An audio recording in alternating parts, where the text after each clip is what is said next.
Hello दोस्तों, मैं आप सभी के लिए एक न्यू के ड्रामा लेके आई हूँ। ये ड्रामा बहुत ही ज़्यादा इंटरेस्टिंग, फनी और मिस्टीरियस है, जो कि मेनली 3 कैरेक्टर के बीच की स्टोरी है। जिसमें से पहले का नाम जीहो होता है, जो कि हमारा फर्स्ट मेल लीड है। दूसरे का नाम हेजिन होता है, जो कि हमारा सेकंड मेल लीड है। और तीसरी हमारी हीरोइन, जिसका नाम चैंग संग होता है। इन्हीं तीनों के बीच की ये स्टोरी है। आशा करती हूँ कि आप सभी को बहुत पसंद आएगा। तो चलिए साथ में देखते हैं और सुनते हैं। एपिसोड की शुरुआत में चोई सैंग को दिखाया जाता है, जो कहती है कि मेरा हस्बैंड जो काफ़ी ज़्यादा अट्रैक्टिव है और इतना अमीर है जितना कि आप सोच भी नहीं सकते हैं। और उसका कुकिंग स्टाइल तो पूछिए ही मत, उसका तो कुछ कहना ही नहीं है। फिर वो साथ में लंच करते हुए नजर आते हैं। थोड़ी देर बाद उसका हस्बैंड शावर लेने चला जाता है। इधर चोई सैंग कहती है कि इस आदमी की सबसे बड़ी खासियत यह है कि ये अपनी वाइफ की जॉब को अच्छे से समझता है। सर, मेरा काम यही खत्म होता है। फिर वो रिंग उतारते हुए कहती है कि शादी करना ही मेरा जॉब है। Monday, Tuesday, Wednesday, Thursday, Friday, Saturday मैं चोई सैंग इन दिनों हमेशा अपने किसी भी हस्बैंड के लिए, जो कि मेरे लिए एज ए क्लाइंट होते हैं, उनके लिए हमेशा ही तैयार हूँ। फिर वो एक होटल में नजर आती है और कहती है कि मेरे जॉब को गलत मत समझिएगा। मेरा इरादा आपकी कोई पवित्र शादी में दखल देना नहीं है। मैंने यही सीखा है कि शादी एक बिजनेस होता है, जहाँ सबसे ज्यादा प्रॉफिट और कम रिस्क होता है। अगर जहाँ मुझे ज्यादा रिस्क लगता है, जो कि मेरी पर्सनल लाइफ में दखल दे सकता है, इसलिए मैं उस रिस्क से हमेशा दूर ही रहती हूँ। फिर वो वहाँ बैठती है और अपना लैपटॉप निकालकर एक आदमी से बात करने लगती है, जिसका नाम मिस्टर कीडू होता है।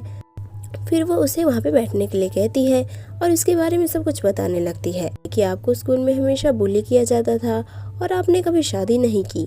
तो वो कहता है कि हाँ, इसी कारण मैं आज इतना सक्सेसफुल इंसान हूँ और मैं कभी अपने स्कूल के किसी फंक्शन में नहीं गया। तो वो कहती है कि हाँ, वो तो आपको देखकर पता ही चल रहा है कि आपने काफ़ी अलग अलग ब्रांड की चीज़ें पहन रखी है, तो आप मेरी सारी शर्तों पे खरे उतरे हैं। तो मिस्टर कीडू कैमरा बंद करते हुए कहते हैं कि अगर आप इतनी ही एक्सपर्ट है तो आप छुप क्यों रही हैं।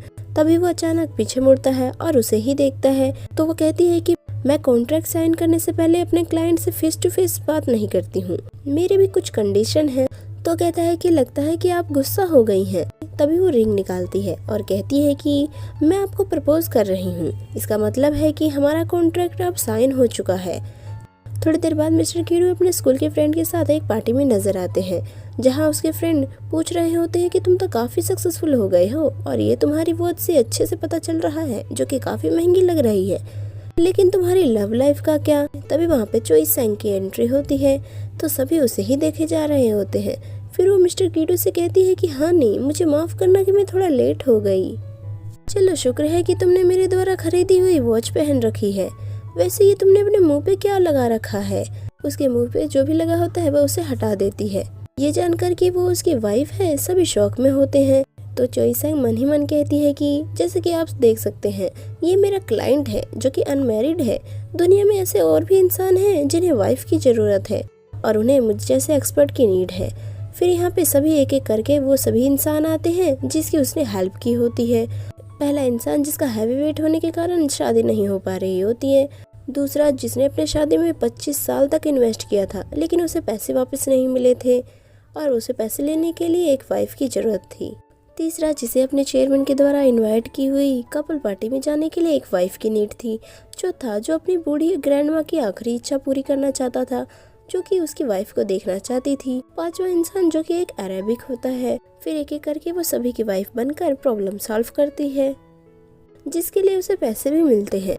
तभी वो कहती है कि पैसे ही सब कुछ नहीं होता है, कभी कभी मैं ऐसे क्लाइंट से भी मिलती हूँ जिसकी मैं सच में हेल्प करना चाहती हूँ। इसे देख लीजिए, जो कि कई बहनों का इकलौता भाई है, जिसके पैदा होने पर घर में खुशियों का माहौल छा गया था। ये बचपन से ही कराटे में, फुटबॉल में, बॉक्सिंग में, सभी चीजों में परफेक्ट है। आज ये जल सैनिक है।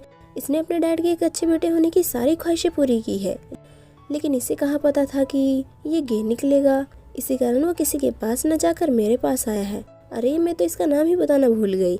इसका नाम ग्वान नाम है। तभी ग्वान नाम कहता है कि मुझे कोई फर्क नहीं पड़ता है कि अगर मेरे डैड मुझे मार ही डाले, लेकिन मुझे मेरी बहनों के लिए बहुत बुरा लगता है, जिन पे मेरे डैड ने मेरे कारण ज्यादा ध्यान नहीं दिया। मैं न्यू ईयर के दिन अपने बॉयफ्रेंड के साथ था, लेकिन किस करते टाइम मेरी बहन ने मुझे देख लिया। तो वो रोते हुए बोली कि मैं इतना ज़्यादा सेल्फिश कैसे हो सकता हूँ। मैं अपनी बहनों के लिए तो कुछ नहीं कर पाया, लेकिन मैं कुछ ऐसा दिखावा करना चाहता हूँ जिससे कि उन्हें खुशी मिले, इसलिए प्लीज़ आप मेरी हेल्प कीजिए। थोड़ी देर बाद चैंग सैंग उससे शादी करते हुए नजर आती है जहाँ मन ही मन कहती है कि मैरिज रजिस्ट्रेशन एक एक्स्ट्रा ऑप्शन है, लेकिन आप जितना जल्दी पे करेंगे ये सब उतना ही जल्दी ख़त्म हो जाएगा। बस टाइम सही होना चाहिए। मैं एक टाइम पे 2 व्यक्तियों से शादी नहीं कर सकती हूँ, लेकिन मुझे इसका 13 साल से एक्सपीरियंस है और मैं अब 30s की हो चुकी हूँ। इधर सभी उसके क्लाइंट एक एक करके थैंक यू बोलते हैं। तो कहती है कि मैं अपने इन कामों से बहुत खुश हूँ और एक अच्छी ज़िंदगी जी रही हूँ। फिर थोड़ी देर बाद का सीन दिखाया जाता है जहाँ वो सोते हुए नजर आती है। तो गुआननाम कहता है कि उठ जाओ, सुबह हो गई है। मैं सोच रहा हूँ कि अगर तुम्हारे क्लाइंट हस्बैंड को पता चलेगा ना तुम्हारी असली पहचान के बारे में, तो वो तो डर के मारे ही भाग जाएंगे। तो वो उठते हुए कहती है कि वो तो अपनी पहचान छुपाने में मेरे से भी बड़े खिलाड़ी हैं। तो गुआननाम कहता है कि चलो जल्दी करो, रेडी होके बाहर आ जाओ। थोड़ी देर बाद वो रेडी होती है और एक रिंग पहनने के लिए निकालती है, जहाँ उसके सभी क्लाइंट हस्बैंड की रिंग रखी होती है। तो उनमें से एक निकाल कर बाहर आ जाती है। तो गुआननाम उसे कॉफ़ी देता है। तभी वो वहाँ पे एक लड़के को रूम से निकलते हुए देखती है, जो कि गुआननाम का बॉयफ्रेंड होता है, और चाय सेंग उसकी रूममेट होती है, जो कि उसी के साथ रहती है। तो गुआननाम कहता है कि ये बस खाना खाकर चला जाएगा, टेंशन ना लो तुम। चलिए रूममेट और सोलमेट बैठ जाइए और नाश्ता कीजिए। तो उसका बॉयफ्रेंड गुआननाम से कहता है कि ये वही है ना जिसके साथ तुम्हारी फेक मैरिज हुई थी, लेकिन क्या तुम अभी भी इसके साथ दिखावा कर रहे हो? तो वो कहता है नहीं, हमारा तो पहले ही डिवोर्स हो चुका है। वैसे भी काफ़ी ज़्यादा एक्सपेंसिव है तो मैं इसे अफोर्ड नहीं कर सकता हूँ, और मुझे इसके साथ रहना पसंद है, इसलिए मैं इसका रूममेट हूँ। लेकिन चैंग, तुम उन सभी रिंग से कब छुटकारा पाने वाली हो? जब भी मैं सफाई करने जाता हूँ मैं उन्हें देखकर चौंक जाता हूँ, मेरे रोंगटे खड़े हो जाते हैं उन्हें देखकर। तुम्हारे लिए यही अच्छा होगा कि तुम बस एक ही रिंग रखो। तो कहती है कि मेरे क्लाइंट की रिंग को कलेक्ट करके रखना मेरा प्रोफेशनल पैशन है। तो गुआननाम कहता है कि चलो जैसे तुम्हारा मन है वैसा करो। वैसे क्या तुम इस महीने सच में रिटायर हो रही हो ना इन कामों से? तो वो कहती है कि हाँ क्यों नहीं, वैसे मेरी रिटायरमेंट की कोई पार्टी है क्या? तो वो कहता है कि और क्या, मेरी एक्स वाइफ अपनी सभी शादियों से निपटने जा रही है, तो मेरे लिए इससे बड़ी खुशी क्या होगी। तो उसके पास जाते हुए कहता है कि देखो मैं तुम्हारे लिए एक ग्रैंड पार्टी का प्लेस चूज़ किया है। तो उसका बॉयफ्रेंड उन्हें देखकर कहता है ये क्या हो रहा है? तो चैंग सेंग कहती है कि अरे मैं तो तुम्हें भूल ही गई, चलो मैं तुम्हें दोनों का अकेला छोड़ देती हूँ और मैं यहाँ से जाती हूँ। फिर वो अपना बैग लेके वहाँ से चली जाती है। तो गुआननाम का बॉयफ्रेंड उससे कहता है तुम दोनों का सच में डिवोर्स हो गया है ना, चलो मुझे कोई प्रूफ दो। तो गुआननाम उसे चैंग सेंग के टॉप क्लाइंट हस्बैंड की एक प्रूफ दिखाता है, यानी कि वो इसका हस्बैंड अब नहीं था। इधर चैंग सेंग मन ही मन कहती है कि मेरा एक रेगुलर क्लाइंट भी है जिसका नाम जीहो है, और मेरा रूममेट उसे मिस्टर पेमेंट या मिस्टर पेंशन के नाम से पुकारता है, क्योंकि उसने कभी भी अपने पेमेंट में देरी नहीं की है। मुझे उसके बारे में सिर्फ एक ही बात पता है, उसका नाम और उसका एज जो कि 36 है, और मेरे 100 क्लाइंट में से वो थोड़ा स्पेशल है। फिर वो दोनों रिंग पहनते हैं और एक दूसरे के सामने नजर आते हैं। तो वो कहती है कि मेरा ये 5 साल से कॉन्ट्रैक्ट हस्बैंड है, लेकिन मैंने हमेशा यही चूज़ करता है और मेरे लिए खाना बनाता है, और ये बहुत ही ज़्यादा शांत है, इतना कि ये 5 सालों में मुश्किल से 50 शब्द ही बोला होगा आज तक।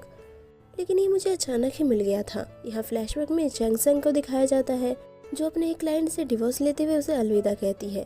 फिर वो एक सर्टिफिकेट देख मन ही मन कहती है कि 20 साल में मैं 12 डिवोर्स ले चुकी हूँ। ये सर्टिफिकेट मुझे मेरा एक रिपोर्ट कार्ड लग रहा है। ये सोच में तब दुखी थी। तभी मेरे पास जीहो की क्लाइंट प्रोफाइल आई थी, जिसका वो बाकी क्लाइंट की तरह ही इंटरव्यू ले रही होती है और उसे साइड में बैठने के लिए बोलती है। लेकिन वो फ़ोन रख सीधा उसके पास ही आने लगता है और कहता है कि प्लीज़ आप मुझसे शादी कर लीजिए। थोड़ी देर बाद वो उससे कहती है कि आप चाहते हैं कि हमारी मैरिज रजिस्टर्ड हो, लेकिन एक कॉन्ट्रैक्ट के तौर पर, लेकिन आपके पास इसके लिए कोई स्पेशल रीज़न नहीं है। तो जियो कहता है कि हाँ, वैसे भी आप अपने क्लाइंट की पर्सनल इन्फॉर्मेशन से कहाँ मतलब रखती है। तो कहती है कि हाँ वो तो है, लेकिन बड़ा अजीब है कि आपके पास कोई रीज़न नहीं है।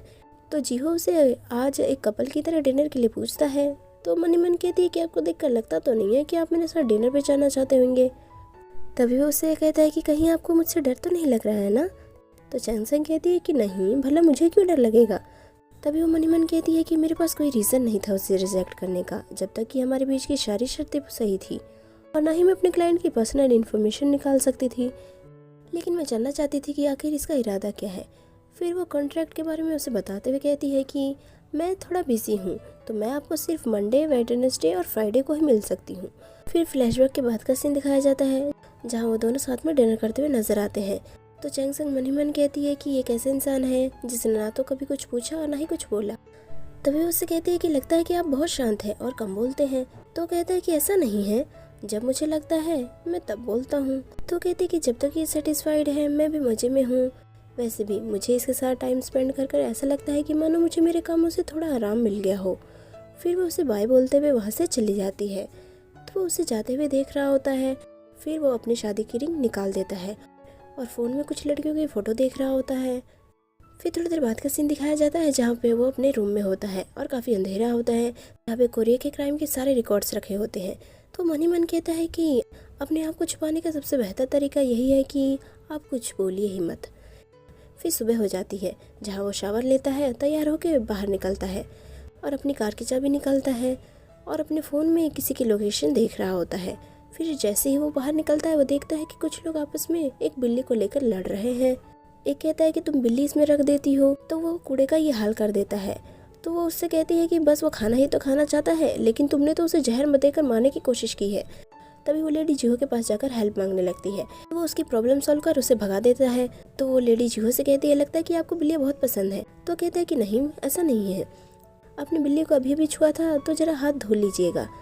लेकिन ये सुन वो कहती है कि घटिया इंसान कहीं के, ये बोल वहाँ से चली जाती है। तो वो मनी मन कहता है कि अब मैंने क्या कर दिया। फिर सीन आगे बढ़ता है जहाँ चैंग सेंग लिपस्टिक लगा रही होती है, जो कि गलती से फैल जाता है। यह फ्लैशबैक में छोटे चैंग सेंग को दिखाया जाता है, जो कि अपने मुंह पे हाथ पे लिपस्टिक लगा रही होती है। तो उसकी मम्मी से डांटते हुए कहती है कि ये तुम्हारी जिम्मेदारी है कि तुम अपने द्वारा फैलाई हुई गंदगी को खुद ही साफ करो और ऐसा आगे से नहीं होना चाहिए। तो ये सुन वो रोने लगती है।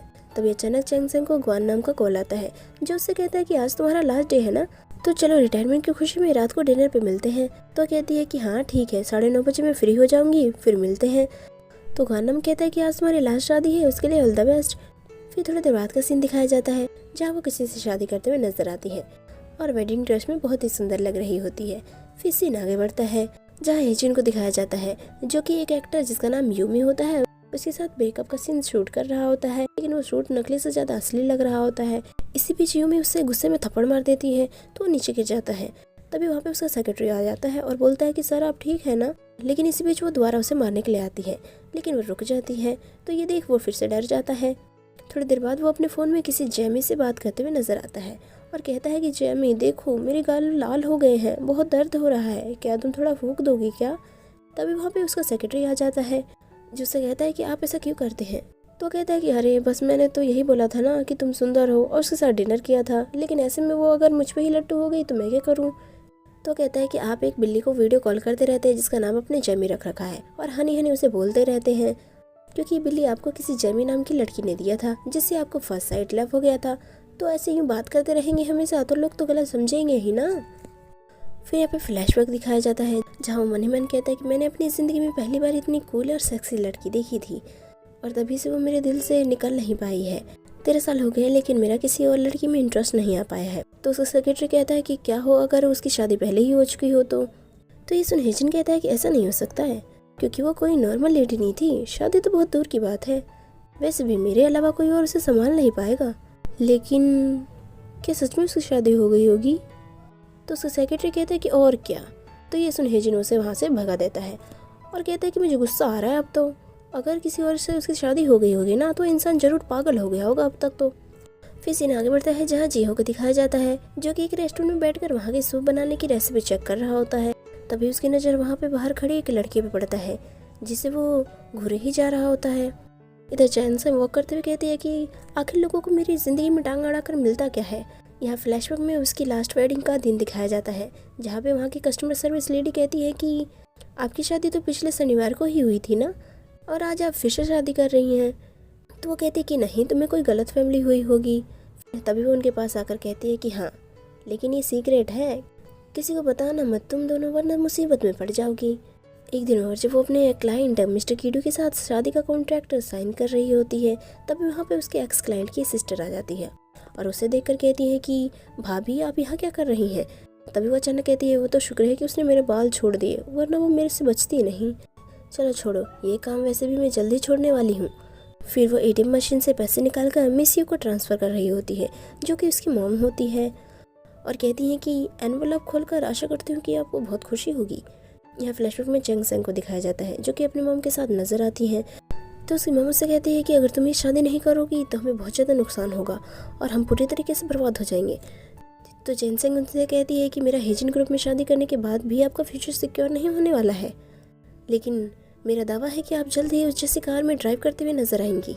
ये सही रहेगा ना आपके लिए? ये बोल वो वहाँ से चली जाती है।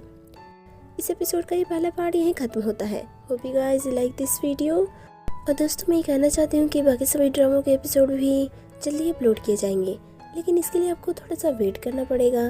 तो चलिए नेक्स्ट एपिसोड में मिलते हैं जो जल्द ही अपलोड किया जाएगा।